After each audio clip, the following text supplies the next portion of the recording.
Olá, bom dia, graça e paz em nome de Jesus, que Deus te abençoe, que Deus abençoe o teu dia, abençoe o dia da tua família, da tua casa, com graça, com paz, com amor, com proteção, em nome de Jesus. Hoje é quinta-feira, hoje é dia 4 de julho e nós estamos aqui mais uma vez, porque o Senhor é bom.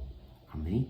Quero te convidar a abrir aí a tua Bíblia, nesse texto que nós vamos ler e vamos refletir um pouco sobre ele nesta manhã, lá na primeira epístola de Paulo aos Tessalonicenses, o capítulo de número 2. Nós vamos ler a partir do verso 1. Enquanto você encontra, nós vamos orar. Pai, nós queremos te agradecer por esse dia. Te louvamos por mais esse dia que mostra a tua bondade, a tua graça, o teu amor sobre as nossas vidas. Dá-nos, Senhor, o entendimento da tua palavra, em nome de Jesus, e perdoa os nossos pecados, as nossas fraquezas, as nossas transgressões, assim como nós temos perdoado aqueles que nos têm ofendido. Em nome de Jesus, amém. Amém. Amados, quero lembrá-lo que hoje, às 19 horas, nós temos o culto.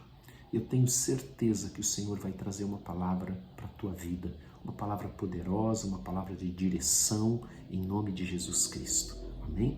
Vamos ler o texto que está então aqui na segunda ou na primeira epístola de Paulo aos Tessalonicenses, o capítulo 2. Paulo, então, nós começamos ontem esta epístola e você vai ver a importância de nós termos lido o livro de Atos dos Apóstolos antes de ler as epístolas de Paulo, principalmente, porque nós podemos nos situar ou saber o que está acontecendo, do que ele está falando. E aqui não é diferente se nós lermos o versículo 1 e o versículo 2. Porque vós, irmãos, sabeis pessoalmente que a nossa estada entre vós não se tornou infrutífera.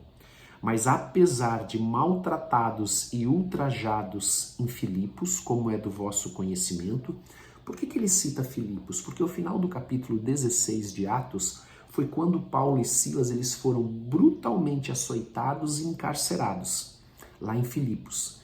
E aí então, depois desse momento, eles se declararam como cidadãos romanos e que aquilo que estava acontecendo era ilegal. Eles foram soltos, mas eles tiveram que ir embora da cidade de Filipos. Nós, inclusive, terminamos de ler a epístola de Paulo aos Filipenses. E então eles vão para Tessalônica, no capítulo 17. E ali no capítulo 17 eles vão, como sempre, era aquela rotina missionária de Paulo de ir até as sinagogas e depois pregar aos gentios. Eles começaram a ser perseguidos. Em Atos 17, eles invadem a casa de um homem chamado Jason para prender Paulo, Silas e aqueles que estavam com eles, mas eles não encontram eles ali. Por isso prendem Jason. Então, Paulo ali, eles estavam sendo acusados de traição, de serem traidores, pregando outro rei que não fosse César. Então, eles estavam fazendo uma acusação que não era verdade, mas os judeus queriam usar isso para perseguir, prender Paulo, para que os gentios não se convertessem a Cristo. E na continuação desse texto que nós estamos lendo, ainda do versículo 1, como é do vosso conhecimento, tivemos ousada confiança em nosso Deus, para vos anunciar o evangelho de Deus em meio a muita luta. Isso aqui é importante nós fazermos uma reflexão sobre isso. Veja, nós estamos falando aqui de Paulo, de Silas, de homens com uma vida ilibada, e eles enfrentavam lutas. Então, quando nós ouvimos uma mensagem ou alguém dizendo que quando nós vamos entregar as nossas vidas para Jesus, nós não vamos mais ter lutas, isto não é verdade. Amém? Não é verdade. Nós estamos vendo aqui que Paulo e Silas enfrentavam lutas. Homens de Deus, homens que buscavam a santidade, homens que pregavam a palavra de Deus de forma idônea, pura, como deveria ser. Eles eram perseguidos, eles enfrentavam lutas, eles eram presos. Jason, inclusive, teve que pagar esse homem que foi levado preso, que eu citei, ele teve que pagar uma fiança. Ou outra interpretação é que a fiança dada é que Paulo e Silas sairiam de Tessalônica, porque na sequência do capítulo 17 eles vão para Bereia. Então, amados, nós vemos que um cristão ele enfrenta lutas. Se você está enfrentando lutas, dê glória a Deus, porque você está andando no caminho do Senhor, porque esse mundo ele sempre vai perseguir. O mundo jaz no maligno, jaz nas trevas. O príncipe desse mundo é Satanás. Ele vai sempre tentar calar, perseguir, derrubar os cristãos. Amém? E nós vamos ver bastante disso hoje aqui nesse segundo capítulo de Tessalonicenses. Pois a nossa exortação não procede de engano, nem de impureza, nem se baseia em dolo, pelo contrário, visto que fomos aprovados por Deus, a ponto de nos confiar.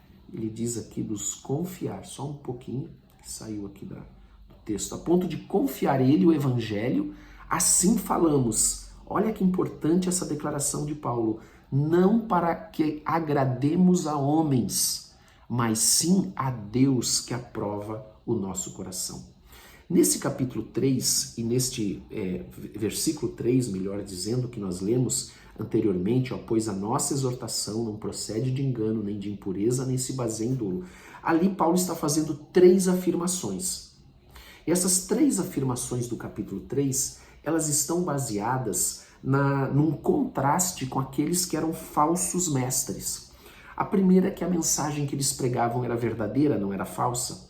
A segunda era a vida pura, o modo de vida puro de Paulo, também fazendo um contraste com a vida pervertida dos falsos mestres. E esta perversão fala principalmente dos pecados na área sexual, tá? E em terceiro lugar, que Paulo fala aqui, fala da autenticidade, de que ele era alguém autêntico, era alguém íntegro, que pregava a palavra de todo o seu coração e que o desejo dele era pregar dessa forma, era viver dessa forma. Por isso que nós lemos o versículo 4, mostrando, pelo contrário, visto que fomos aprovados por Deus, a ponto de nos confiar ele o evangelho, assim falamos, não para que agrademos a homens, e sim a Deus que prova o nosso coração. Ele fala mais ainda, a verdade é que nunca usamos de linguagem de bajulação, ouça, nunca usamos de linguagem de bajulação, como sabeis, nem de intuitos gananciosos. Deus disto é testemunha. Também jamais andamos buscando glória de homens, nem de vós, nem de outros. E então Paulo aqui também ele está fazendo esta argumentação porque esses falsos mestres que ele fez no versículo anterior, que nós lemos lá, o 3, este contraste entre o modo de vida dos falsos mestres e como Paulo e Silas, por exemplo, pregavam a palavra, como eles viviam a palavra. E amados, nós precisamos também refletir sobre a vida de Paulo e Silas e entender que nós também precisamos ser homens e mulheres idôneos, pregadores da palavra de Deus.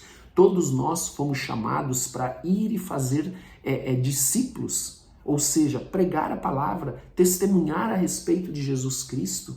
Então nós precisamos ser pessoas idôneas que vivem aquilo que prega em nome de Jesus. E então esses falsos mestres também que estavam ali em Tessalônica, nós vimos muito isso nas outras epístolas que nós já lemos, sobre esses falsos mestres, falsos apóstolos, falsos profetas. Eles tentavam desacreditar o ministério de Paulo. E não é assim que acontece nas nossas vidas. Você vê como nós podemos trazer uma aplicação disso, aquelas pessoas que às vezes vêm nos acusar e dizer que nós não somos verdadeiros, que nós não estamos buscando a vontade de Deus, que nós estamos fazendo aquilo por motivos pessoais, por motivos escondidos, escusos, amém? E muitas vezes as pessoas apontam o dedo para nós também, como apontavam para Paulo e Silas. E ele então ali ele levanta três questões também nesse versículo de número 4 e 5. O primeiro é que ele não tinha o intuito de bajular ninguém. Amém? O que é bajular, pastor? É bajular para obter benefícios pessoais, benefícios próprios, para enredar as pessoas. Então ele não fazia isso, ele não bajulava ninguém. Nós também podemos entender que ele não fingia ser humilde. O versículo 9 fala sobre isso, mas que ele, Paulo, trabalhava dia e noite para não ser pesado para aquela igreja de Tessalônica. E por fim, ele também diz que ele não busca a glória pessoal. Ele está dizendo ali que ele busca o quê? A glória de Deus, como está no versículo 6. Jamais andamos buscando a glória de homens, nem de vós, nem de outros. O que significa isso? Que nós temos que agradar a Deus. Quem tem que estar feliz é Deus com as nossas vidas. Nós não podemos ter a preocupação de querer agradar a homens, nós não vemos isso em lugar nenhum da Bíblia. Nós vemos na palavra de Deus homens e mulheres que pregavam a palavra dizendo que o certo é certo, o errado é errado, o sim, sim, não, não. Mas jamais bajulando, jamais fingindo ser uma coisa que não é, com hipocrisia e também nunca buscando glória pessoal. Amém? Mas a glória de Deus. Versículo de número, agora nós vamos ler o versículo de número 7. Embora pudéssemos, como enviados de Cristo, exigir a vossa manutenção, ele está falando exatamente sobre a provisão para eles poderem pregar a palavra, todavia nos tornamos carinhosos entre vós, qual ama que acaricia os próprios filhos. Nós vemos aqui esse coração de pastor de Paulo que amava as ovelhas do Senhor Jesus. Assim, querendo-vos muito, estávamos prontos a oferecer-vos não somente o Evangelho de Deus, mas igualmente a própria vida. Amados, para quê? Para ganhar almas.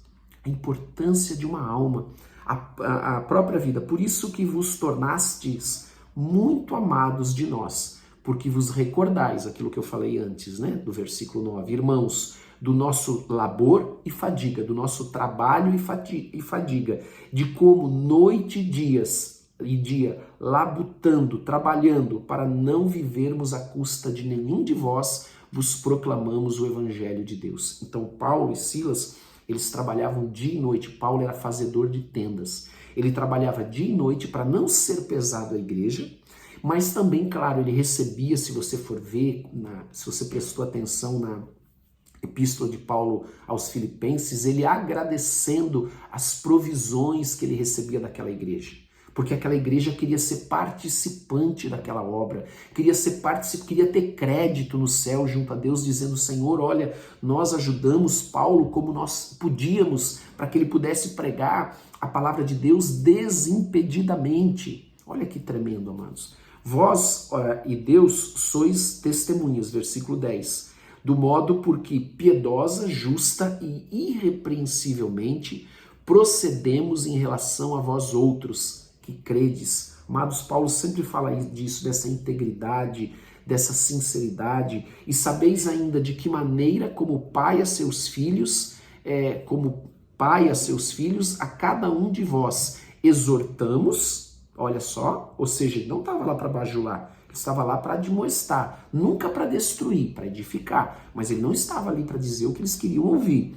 Exortamos, consolamos e admoestamos para viverdes de modo digno de Deus, que vos chama para o seu reino e glória. Amados, nós precisamos alinhar a nossa vida à palavra de Deus. O arrependimento, ele nos leva para a fé na palavra de Deus. E esta fé nos leva a obedecer a palavra de Deus. A palavra do Senhor diz em João capítulo 14, quem é que me ama? Aquele que ouve os meus mandamentos e os guarda, os pratica, em nome de Jesus. Amém? Vamos orar, quero convidar você a fechar os teus olhos nesta manhã de quinta-feira. Vamos orar em nome de Jesus. Pai, nós queremos te agradecer por esta manhã.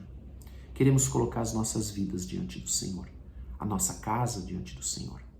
Queremos te dar toda a honra e toda a glória, porque o Senhor é bom, mais um dia que o Senhor tem nos concedido. Nós pedimos a Deus que o Senhor nos dê sabedoria, discernimento, que o Senhor possa cobrir com a tua proteção as nossas vidas e as nossas casas, em nome de Jesus. Dá ordem aos teus anjos a nosso respeito. Guarda-nos de todo mal, protege-nos de todo mal, em nome de Jesus. Pai, ajuda-nos a andar na tua palavra, a praticar a tua palavra. Dá-nos fome e sede de ti.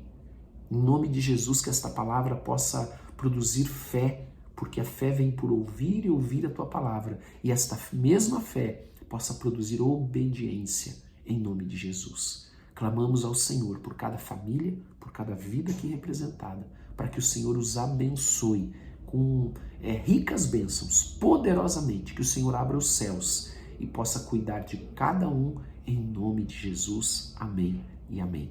Amém. Glória a Deus. Não esqueça, 19 horas o culto. Que Deus te abençoe poderosamente, em nome de Jesus. Um forte abraço para você. Deus te abençoe.